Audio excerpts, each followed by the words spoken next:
चलिए आ जाइए आज फिर से वापस क्लास में। कल हमने क्लास 11th के पहले लेक्चर को देखा था जिसमें मैंने आपको क्लास 11th का सिलेबस बताया था और फर्स्ट चैप्टर का हमने क्या किया था, शुरुआत किया था। तो आइए आज हम देखते हैं कि कल हमने कहाँ तक काम किया था अपना। तो बच्चों कल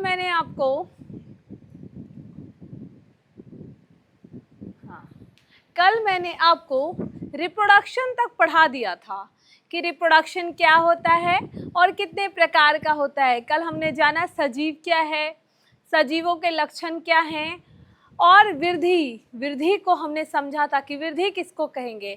आज हम जानेंगे कि जनन के कितने प्रकार होते हैं। तो कल मैंने आपको बताया था रिप्रोडक्शन का प्रकार, टाइप्स ऑफ रिप्रोडक्शन। कल हमने ऑलरेडी क्या किया था डियर स्टूडेंट्स, पढ़ा था। तो चलिए क्या था रिप्रोडक्शन। कल मैंने आपको बताया था कि रिप्रोडक्शन क्या होता है, जब कोई जीव अपने ही जैसा एक नए जीव का क्या कर दे, निर्माण कर दे, एक नए जीव का निर्माण कर देता है, तो उसी को हम लोग क्या कहते हैं, रिप्रोडक्शन। क्या कहेंगे, रिप्रोडक्शन कहेंगे। तो इस तरह से हमने जाना कि रिप्रोडक्शन क्या है। जो जीव रिप्रोडक्शन में पार्टिसिपेट कर रहा है उसको हम क्या कहेंगे, उसके बाद जो जीव बन रहा है उसको हम क्या कहेंगे। तो वह जीव जो रिप्रोडक्शन में पार्टिसिपेट कर रहा है, जो भाग ले रहा है, उसको हम जनक कहते हैं, पेरेंट। और जो जीव बन रहा है, जो नया जीव उत्पन्न हो रहा है, उसको हम क्या कहेंगे, संतान, संतति, young ones, offspring, progeny, new individual या डाउटर सेल्स। क्लियर हो गया। आज हम जानेंगे कि जनन के कितने प्रकार होते हैं, टाइप्स ऑफ रिप्रोडक्शन।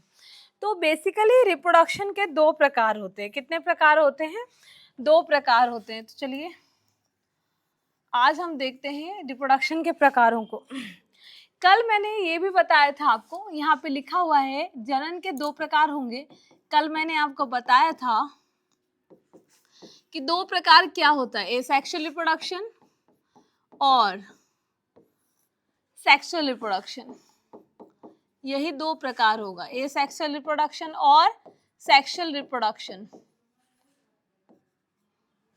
ठीक है, अलैंगिक जनन और लैंगिक जनन। तो चलिए आज हम देखते हैं कि अलैंगिक जनन किसको कहेंगे और लैंगिक जनन किसको बोलेंगे। अलैंगिक क्या है और लैंगिक क्या है। ठीक है, तो अलैंगिक जनन किसको बोलेंगे, सबसे पहला पॉइंट, जिसमें सिंगल पेरेंट होगा, मतलब एक जनक होगा। कितना पेरेंट होगा, सिंगल, मतलब एकल जनक होगा जिसमें, उसी को हम क्या कहेंगे, अलैंगिक जनन, एसेक्सुअल रिप्रोडक्शन। लेकिन अगर बात करें हम लैंगिक जनन की, तो सेक्सुअल रिप्रोडक्शन की किसको बोलेंगे, जिसमें जो बाई पेरेंटल होगा। जो क्या होगा बच्चों, बाई पेरेंटल, मतलब जिसमें दो जनक होंगे। ठीक है, जिसमें कितने जनक होंगे, दो जनक होंगे। एक कौन, एक होगा मेल और दूसरा फीमेल, एक मेल तो दूसरा फीमेल। क्लियर हो गया बात। इसको हम कहेंगे सेक्सुअल रिप्रोडक्शन, लैंगिक जनन। उसके बाद दूसरा बात आता है कि जो अलैंगिक जनन होता है, एसेक्सुअल रिप्रोडक्शन होता है, उसमें गैमेट्स का निर्माण नहीं होता है। इसमें गैमेट्स का निर्माण क्या होगा, नहीं होता है। इसमें गैमेट्स का निर्माण नहीं होता है, जबकि सेक्सुअल रिप्रोडक्शन में गैमेट का निर्माण होता है। सेक्सुअल रिप्रोडक्शन में गैमेट का निर्माण होता है। यहाँ क्या कहेंगे हम, इसमें गैमेट्स का होता है, इसमें गैमेट्स का निर्माण होता है।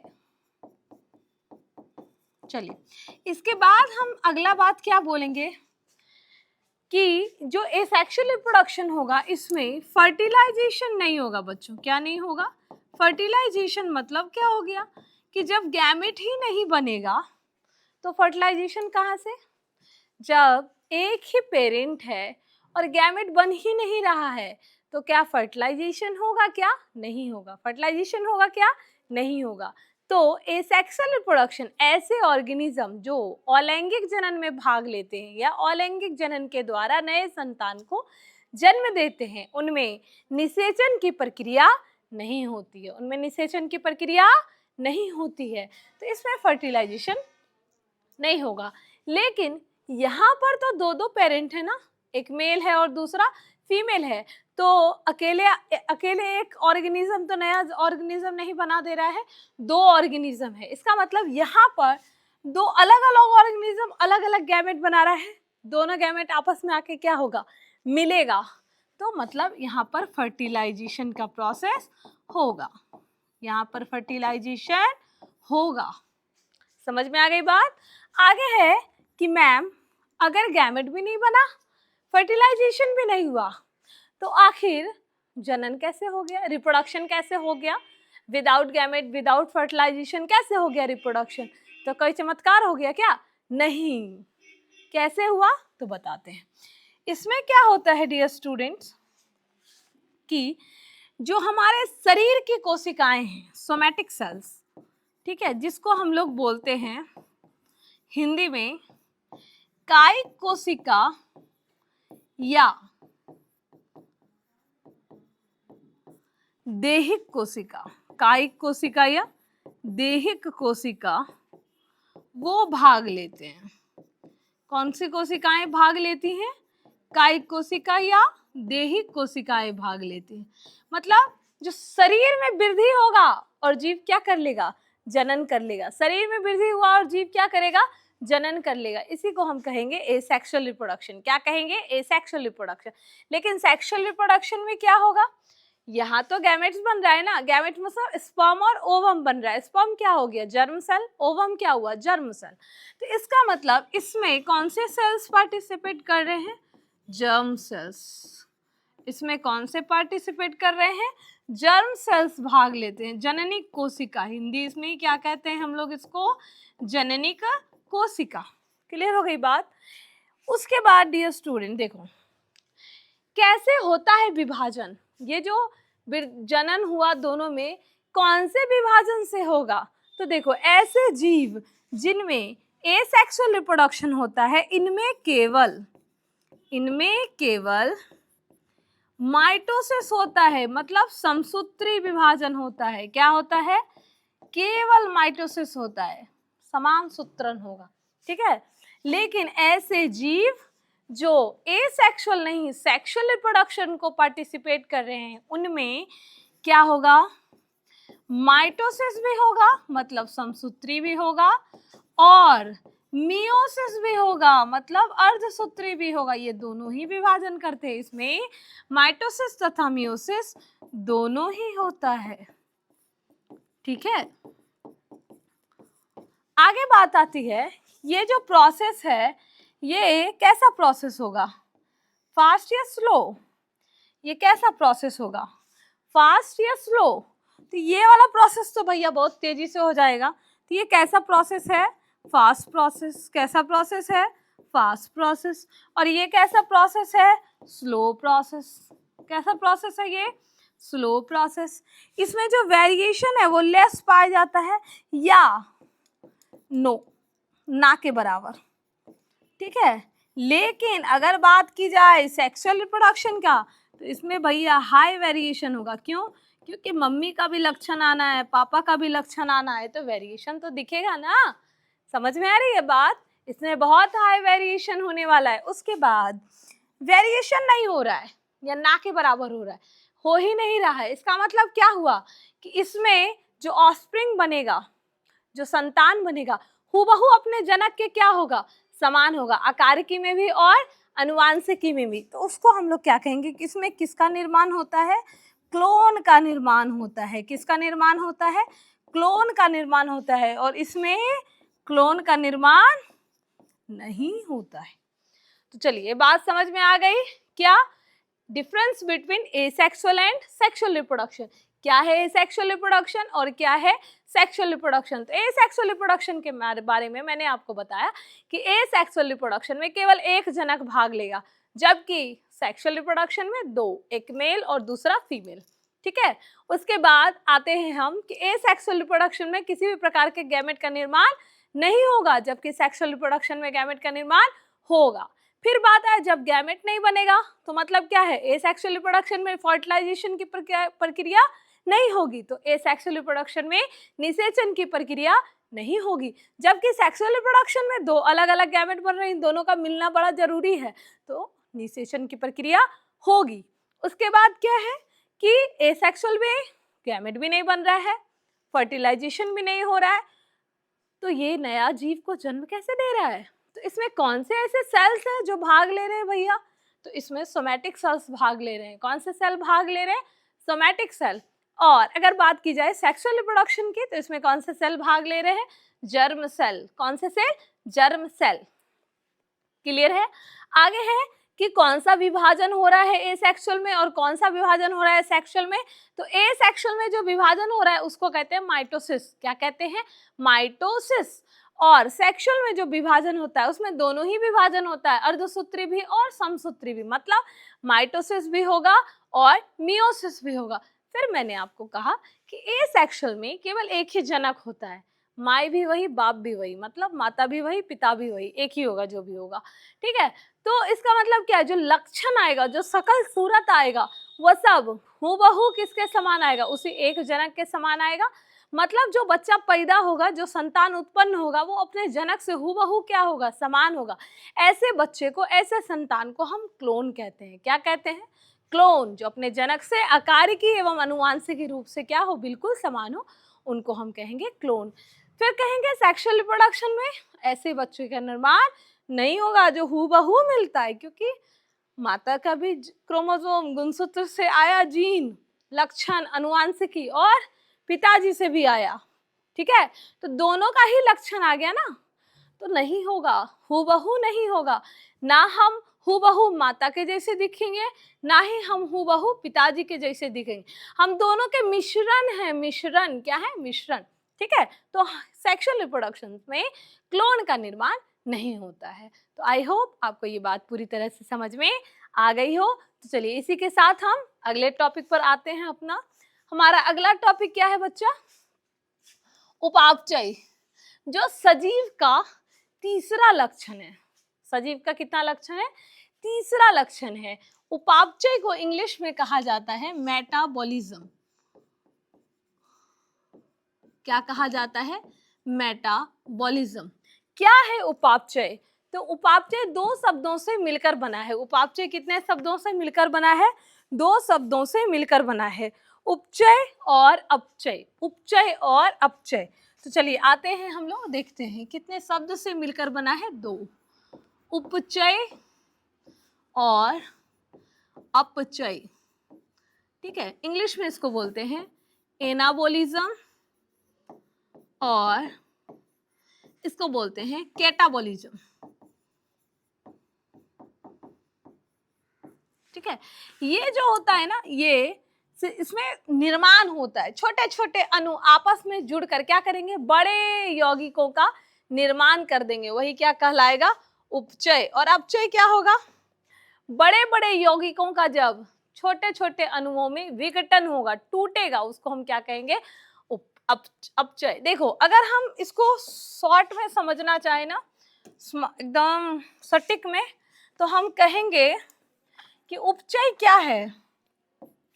जिसमें सिंथेसिस होगा, मतलब निर्माण होगा, जिसमें क्या होगा? निर्माण होगा, वही क्या है? उपचय। मतलब ये कैसी प्रक्रिया है बच्चा? संश्लेषणात्मक। ये कैसी प्रक्रिया है? संश्लेषणात्मक प्रक्रिया, मतलब सिंथेटिक प्रक्रिया। ठीक है, यहां पर क्या होता है? फॉर्मेशन होता है। तो देखेंगे कैसे किस चीज का फॉर्मेशन हो। तो आप जानते हैं श्वसन, प्रकाश संश्लेषण, आपको अच्छे से पता है। तो हम क्या देखेंगे? इसका एग्जाम्पल क्या हो जाएगा? प्रकाश संश्लेषण, फोटोसिंथेसिस। इसका एग्जाम्पल क्या देते हैं हम? फोटोसिंथेसिस। कैसे? तो चलिए आइए देखते हैं।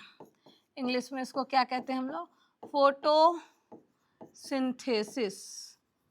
ठीक है, कैसे? हम जानते हैं CO2 H2, यही होता है ना। ये क्या बना देता है? बनाएगा C6H12 O6 plus 6 molecule of H2O, ठीक है। प्लस क्या बन जाता है, ऊर्जा, ठीक, प्लस O2 भी बनता है 6O2। तो हम यहाँ पे क्या देखते हैं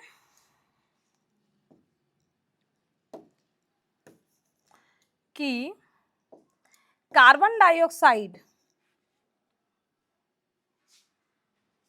ठीक है, कार्बन डाइऑक्साइड और वाटर आपस में जुड़कर, मतलब कार्बन डाइऑक्साइड और जल आपस में जुड़कर किसकी उपस्थिति में, सनलाइट, सूर्य के प्रकाश और क्लोरोफिल की उपस्थिति में, ठीक है, ये क्या कर लेता है, ग्लूकोज बना देता है, वाटर बनाता है। तो हम यहाँ क्या देख रहे हैं, छोटे छोटे अणु क्या बना दिया, एक बड़ा यौगिक का निर्माण कर दिया। इसी को हम क्या कहेंगे, उपचय। क्या कहेंगे, उपचय। ऐसी प्रक्रिया जिसमें छोटे छोटे अणुओं से मिलकर क्या होता है, बड़े यौगिकों का निर्माण होता है, उसको हम कहेंगे उपचय। और अपचय किसको कहेंगे, जिसमें ब्रेक डाउन हो रहा है, मतलब जहां पर टूटा जा रहा है, कोई भी चीज क्या हो रहा है, टूट रहा है, उसको हम लोग क्या कहते हैं बच्चों, अपचय। अपचय का एग्जाम्पल हो जाता है श्वसन। अपचय का एग्जाम्पल क्या हो जाता है, श्वसन। श्वसन को इंग्लिश में हम कहेंगे रिस्पायरेशन। क्या कहेंगे, रिस्पायरेशन। क्या होता क्या है रिस्पायरेशन में, तो हम जानेंगे। कोई बताएंगे कि रिस्पायरेशन में क्या होता है, तो हम क्या जानते हैं, यही ग्लूकोज C6H12O6, ये क्या होता है, एक विशेष एंजाइम की उपस्थिति में क्या होता है, विशेष प्लस O2, बॉडी में क्या जाता है, O2 जाता है ना, और निकालते हैं हम कार्बन डाइऑक्साइड, तो प्लस O2 एंजाइम्स की उपस्थिति में क्या बना देता है, एंजाइम्स की उपस्थिति में क्या बना देगा, क्या बनाएगा, जल्दी बताइए, तो बना देगा CO2, कार्बन डाइऑक्साइड निकालेंगे, जल और ऊर्जा, ठीक है, क्या बनाएगा, चलिए हो गया बैलेंस, ठीक है, क्या बना देगा, C6H12O6 प्लस O2 एंजाइम की उपस्थिति में बनाएगा कार्बन डाइऑक्साइड, जल और ऊर्जा। तो आई होप ये बात आपको समझ में आ गई, क्या कि जो मेटाबॉलिज्म है ये दो प्रक्रियाओं से मिलकर बनता है, एनाबॉलिज्म प्लस कैटाबॉलिज्म, ठीक है। उपचय और अपचय आपस में ही मिलकर क्या बना देता है, उपापचय। क्या बना देता है, उपापचय। अर्थात उपापचय क्या है, जीवों के शरीर में ऊर्जा को ग्रहण करके, क्या है उपापचय, जीवों के शरीर में ऊर्जा को ग्रहण करके उनका उपयोग करना ही क्या कहलाता है, उपापचय। क्या कहलाता है, उपापचय। चलिए इसके बाद आगे बढ़ते हैं हम लोग कि आगे है कोशिकीय संगठन और संवेदनशीलता। आगे एक टॉपिक है कोशिकीय संगठन और संवेदनशीलता। ये भी क्या है बच्चा, वृद्धि का ही एक अभिलक्षण है। ये भी क्या है, वृद्धि का ही एक अभिलक्षण है। तो जैसे कोशिकीय संगठन, इसको इंग्लिश में कहेंगे हम सेलुलर ऑर्गेनाइजेशन। संगठन मतलब क्या होता है, काफी सारी चीज आपस में जब मिलकर क्या करते हैं, एक बहुत बड़ा विशाल समूह का निर्माण कर देंगे, उसको हम क्या कहते हैं, संगठन। एकदम संगठन बन गया है, ठीक है। तो कोशिकाओं और संवेदनशीलता, कॉन्शियसनेस। संवेदनशीलता क्या कहलाएगा इंग्लिश में, कॉन्शियसनेस। तो सबसे पहले हम जानते हैं कि सेलुलर ऑर्गेनाइजेशन का क्या मतलब है। सेलुलर ऑर्गेनाइजेशन का क्या मतलब है, ठीक है। तो हम जानते हैं कि सेल होता है शरीर में, और ये सेल क्या बना देता है, टिश्यू। क्या बना देता है, टिश्यू। और टिश्यू से क्या बन जाता है, ऑर्गेन। ऑर्गेन से क्या बन जाता है बच्चों, ऑर्गेन सिस्टम। क्या बनता है, ऑर्गेन सिस्टम। और इसी ऑर्गेन सिस्टम से क्या बनता है, मानव या किसी भी जीव का शरीर, मतलब ऑर्गेनिज्म। क्या बनता है, ऑर्गेनिज्म बनता है।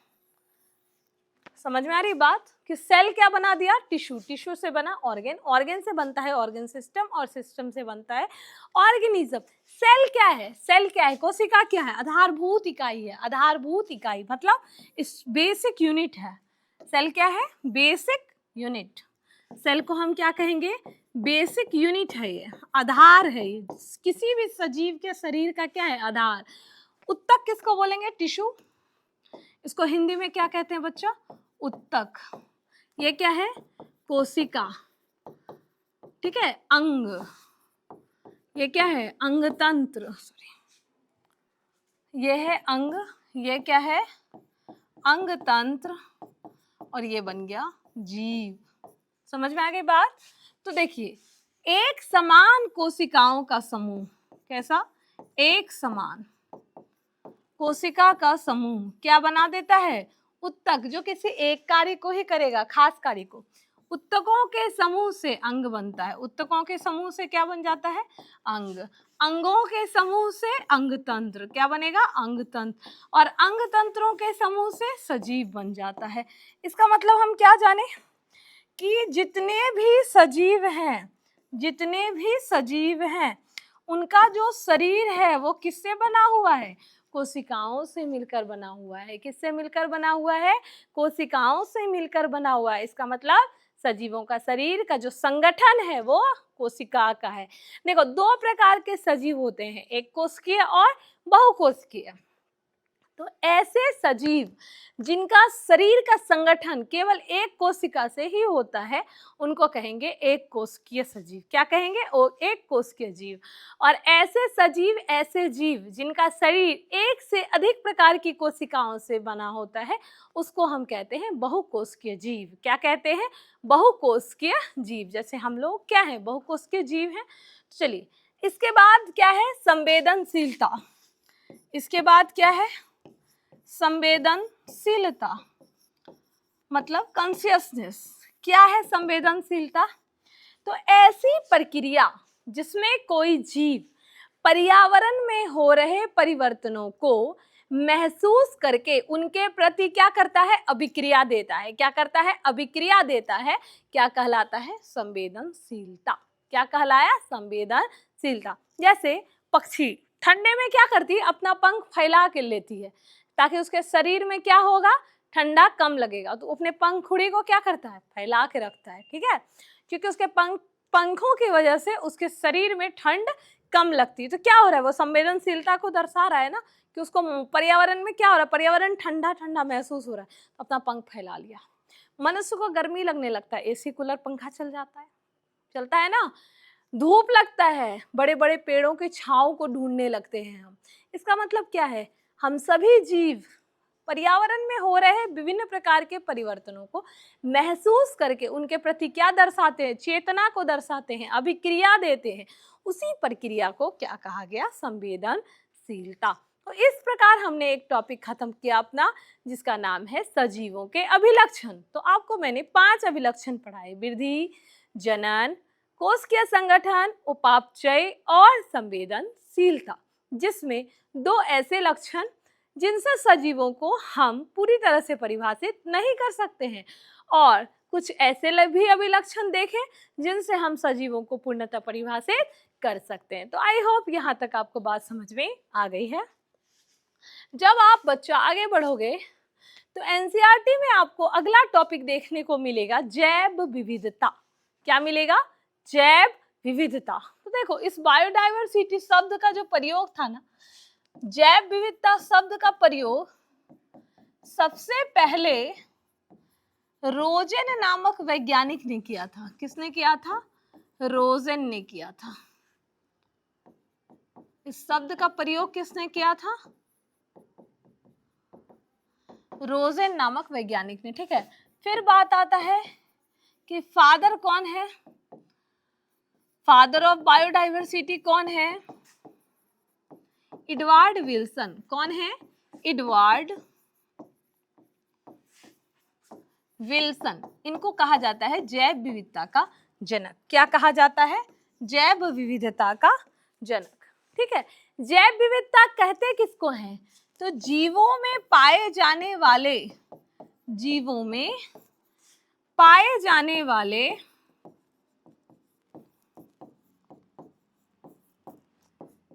विविधता को ही या विभिन्नता को ही क्या कहेंगे हम? जैव विविधता। तो पृथ्वी पर हम जानते हैं कि भिन्न भिन्न प्रकार के क्या होते हैं, जीव पाए जाते हैं। हमारे चारों ओर क्या होते हैं, अनेक जीव पाए जा रहे हैं। कुत्ता, बिल्ली, भेड़, बकरी, मनुष्य, पेड़ पौधे, शाक, झाड़, बहुत सारे जीव पाए जा रहे हैं। ठीक है, अभी तक जो लगभग माना गया है वो 1.7 to 1.8 मिलियन है।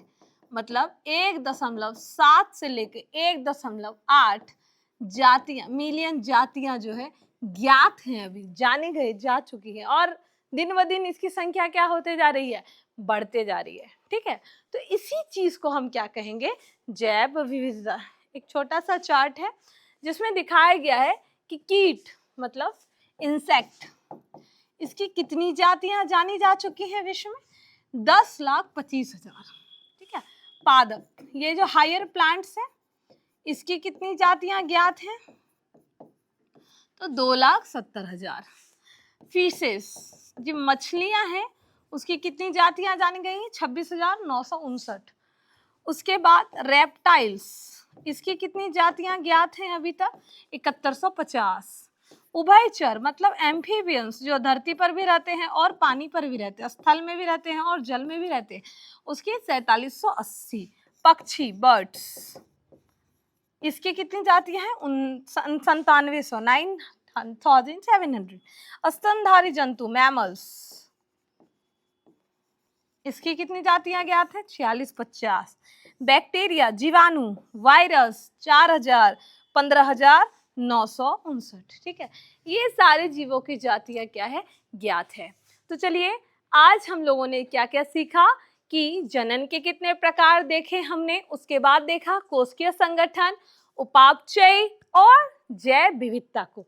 अगले क्लास में अब हम जो सीखेंगे वो सीखेंगे क्या, कि देखिए इतने सारे जीवों की जातियां तो पता चल गई, लेकिन अगर ये सभी जीव जंतु एक साथ ही रहेंगे तो हमें पहचानने में, उनके नामों को जानने में, उनके बारे में जानने में क्या होगी, कठिनाइयां होंगी ना। तो इन कठिनाइयों का हमें सामना नहीं करना पड़े, इसके लिए जीवों का क्या कर दिया गया, वर्गीकरण कर दिया गया। क्या कर दिया गया, वर्गीकरण कर दिया गया। तो अगले क्लास से हम क्या पढ़ेंगे, मतलब कल हम क्या पढ़ेंगे, जीवों का वर्गीकरण, कैसे टैक्सोनॉमी लाया गया, किसने लाया, इसका क्या इतिहास रहा है वर्गीकरण का, और वर्गीकरण कैसे कैसे जीवों का किया गया। तो चलिए, आज के लिए इतना ही। बाकी मैं फिर से एक बार कहना चाहूंगी कि जो भी बच्चे भागलपुर में हैं या भागलपुर के आसपास हैं या भागलपुर आकर ऑफलाइन पढ़ना चाहते हैं, वो जरूर जुड़े। हमारा जो एड्रेस है वो आप जान रहे हैं, क्लास का नाम भारती बायोलॉजी क्लासेस है, जो आपको भागलपुर में उर्दू बाजार दुर्गा मंदिर के ठीक सामने मिल जाएगा, दिख जाएगा। और वहां आते ही आप हमारे कॉन्टैक्ट नंबर पर जुड़े, सभी कुछ आपको डिस्क्रिप्शन बॉक्स में मिलेगा।